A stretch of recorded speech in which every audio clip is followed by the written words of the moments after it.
Hello friend, मैं Rakesh Roshan learn tech to tech channel से और आज जो मैं वीडियो लाया हूँ उसमें मैं आपके लिए ऐसे 10 इंपॉर्टेंट क्वेश्चन लाया हूँ कंप्यूटर अवेयरनेस का, जो कि एमसीए एंट्रेंस एग्जाम के लिए काफ़ी इंपॉर्टेंट है। तो चलिए एक एक करके हम जो है सभी क्वेश्चन को देखते हैं। पर उससे पहले जस्ट मैं आपसे रिक्वेस्ट करता हूँ कि अगर अभी तक आपने मेरे चैनल को सब्सक्राइब नहीं कर रखा है तो सब्सक्राइब कर ले और बगल में जो बेल है उसे जरूर क्लिक करें, जिससे मेरे जितने भी नए वीडियोज़ हैं उनके नोटिफिकेशन आपको मिलता रहे। तो चलिए स्टार्ट करते हैं।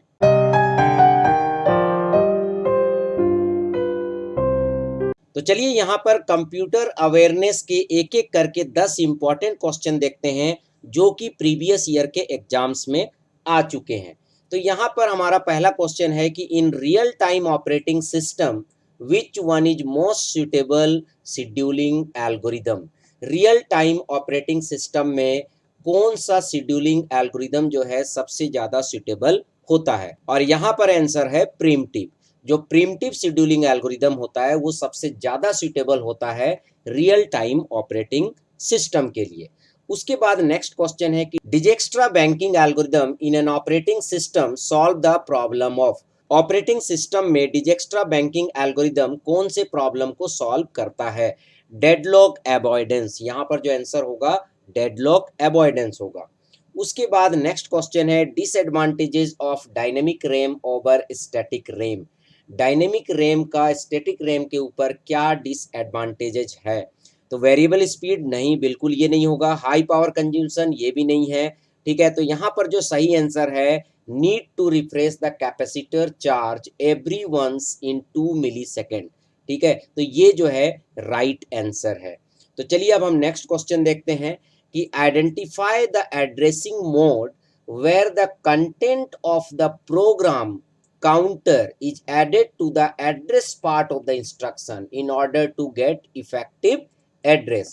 किस एड्रेसिंग मोड में इफेक्टिव एड्रेस को पाने के लिए प्रोग्राम काउंटर के कंटेंट को ऐड किया जाता है इंस्ट्रक्शन के एड्रेस पार्ट से? तो यहाँ पर आंसर है रिलेटिव एड्रेसिंग मोड। तो इसका जो सही आंसर होगा वो होगा रिलेटिव एड्रेसिंग मोड। उसके बाद हम लोग नेक्स्ट क्वेश्चन पे चलते हैं। इन FCFS first come first serve disk scheduling algorithm, consider an example a disk queue with request for input output to block cylinders 98 183 37 122 14 124 65 67 in that order। ये इसी ऑर्डर में है। तो make an assumption that disk head is initially at cylinder 53। आपका जो disk head है वो शुरुआत में 53 पे है, तो टोटल हेड मूवमेंट क्या होगा फर्स्ट कम फर्स्ट सर्व में? तो जैसे सपोज दैट यहाँ पर इस तरीके से आप इन सारे नंबर्स को लिख सकते हैं। ठीक है, तो मान लीजिए यहाँ पर क्या है, ये 53 है। ठीक है, तो अगर आपका पॉइंटर यहाँ पर है तो ये क्या करेगा, फर्स्ट कम फर्स्ट सर्व के बेसिस पे काम करेगा। तो सबसे पहले 98 है तो ये 98 में जाएगा, सपोज दैट ये 98 है। ठीक है, उसके बाद जो है आपका 183 है तो फिर वो 183 में जाएगा। ठीक है, तो यहाँ पर आपका 183 आ रहा है। उसके बाद जो है ये 37 आ रहा है आपका, तो यहाँ पर वापस ये कहाँ चला जाएगा, 37 में चला जाएगा। मान लीजिए यहाँ पर 37 है, इस तरह से चलेगा। फिर आपको क्या करना है, इनके बीच में जितना भी मूवमेंट हो रहा है उनको जब आप ऐड करेंगे तो आपका आंसर यहाँ पर आएगा 640। तो इस तरह से इसका जो आंसर होगा 640 होगा। उसके बाद नेक्स्ट क्वेश्चन है कि थंडरबर्ड ईजे। थंडरबर्ड क्या है? तो थंडरबर्ड हम लोग ईमेल क्लाइंट को बोलते हैं। उसके बाद नेक्स्ट क्वेश्चन है the open source language used with Mozilla is. Mozilla के साथ कौन सा ओपन सोर्स लैंग्वेज यूज होता है?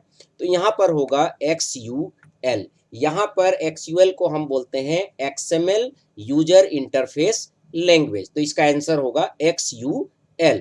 उसके बाद यहाँ पर कुछ सी के प्रोग्राम लिखे हुए हैं और आपको यहाँ पर आउटपुट बताना है।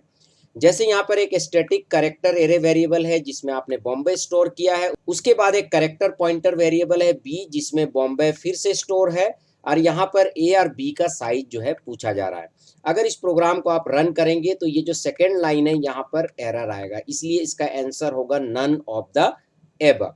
उसके बाद नेक्स्ट क्वेश्चन फिर से सी प्रोग्रामिंग का ही है। तो यहाँ पर दो फ्लोट वेरिएबल हैं A और B, और दोनों का वैल्यू ही 12 है, और यहाँ पर A इक्वल टू B है। ध्यान से देखिएगा, यहाँ पर A डबल इक्वल टू नहीं है, यहाँ पर a इक्वल टू बी है। इक्वल टू को हम असाइनमेंट ऑपरेटर बोलते हैं। तो यहाँ पर a में b का वैल्यू असाइन हो रहा है। तो यहाँ पर क्या होता है कि अगर आप किसी वेरिएबल में दूसरे वेरिएबल के वैल्यू को असाइन करते हैं और सक्सेसफुली असाइन हो जाता है तो वो ट्रू रिटर्न करता है। तो इस केस में ये डिस्प्ले करेगा a and b are equal. तो यहाँ पर इसका आंसर होगा a and b are equal. उसके बाद नेक्स्ट है कि how many bits are required to address a 4M into 32 bit main memory if main memory is word addressable, और उसके बाद बी में दिया है when main memory is byte addressable. तो यहाँ पर आप ध्यान दीजिएगा, यहाँ पर 4M into 32 बिट दिया हुआ है। तो इसको अगर आप कन्वर्ट करेंगे तो ये हो जाएगा 4M into 4 में, क्योंकि 32 बिट को अगर आप बाइट में कन्वर्ट करेंगे तो 4 बाइट आएगा। तो यहाँ पर अगर हम बात करें main memory is word addressable, तो वर्ड में तो केवल क्या होगा कि आप 4M को लिखिए 2 इंटू, ठीक है, 2 स्क्वायर इंटू 2 का पावर 20। M के लिए क्या होता है 2 का पावर 20। तो इनको ऐड करेंगे तो क्या आएगा 2 का पावर 22। तो यहाँ पर पहले वाले का तो 22 होगा। उसके बाद है main memory is byte addressable. Byte addressable में क्या होता है, ये जो है आपका ऐड हो जाता है। तो यहाँ पर क्या हो जाएगा 2 स्क्वायर हो जाएगा। तो यहाँ पर क्या हो जाएगा 20 2 22 और 2 24। तो यहाँ पर इसका जो आंसर होगा 22 और 24। यहाँ पर ज्यादातर स्टूडेंट क्या गलती करेंगे, इस 32 को 32 बाइट समझ लेंगे, वो बिट को जो है नजरअंदाज कर लेंगे और यहाँ पर वो 32 के जगह यहाँ पर लिख देंगे 2 का पावर 5। तो इस तरह से आपका आंसर गलत हो सकता है। तो यहाँ पर आप बिल्कुल ध्यान से पढ़िएगा क्वेश्चन कि यहाँ पर 32 अगर बिट लिखा हुआ है तो फिर यहाँ पर 4 आएगा। अगर यहाँ पर केवल 32 लिखा होता तो हम उसको 32 बाइट मान के चलते। तो इसलिए यहाँ पर जो हमारा आंसर होगा 22 और 24, क्योंकि यहाँ 32 बिट कन्वर्ट हो जाएगा 4 बाइट में। इस तरह से मैंने आपको 10 इंपॉर्टेंट क्वेश्चन बताए कंप्यूटर अवेयरनेस के, जो कि प्रीवियस ईयर के एमसी एंट्रांस के क्वेश्चन पेपर्स में आ चुके हैं। तो चलिए, आई होप कि आपको वीडियो अच्छा लगा होगा। अच्छा लगा तो लाइक करें, शेयर करें, कमेंट करें, और अगर अभी तक आपने मेरे चैनल को सब्सक्राइब नहीं कर रखा तो सब्सक्राइब कर ले और बगल में जो बेल है उसे जरूर क्लिक करें, जिससे मेरे जितने भी नए वीडियोस हैं उनका नोटिफिकेशन आपको मिलता रहे। Thank you and good bye.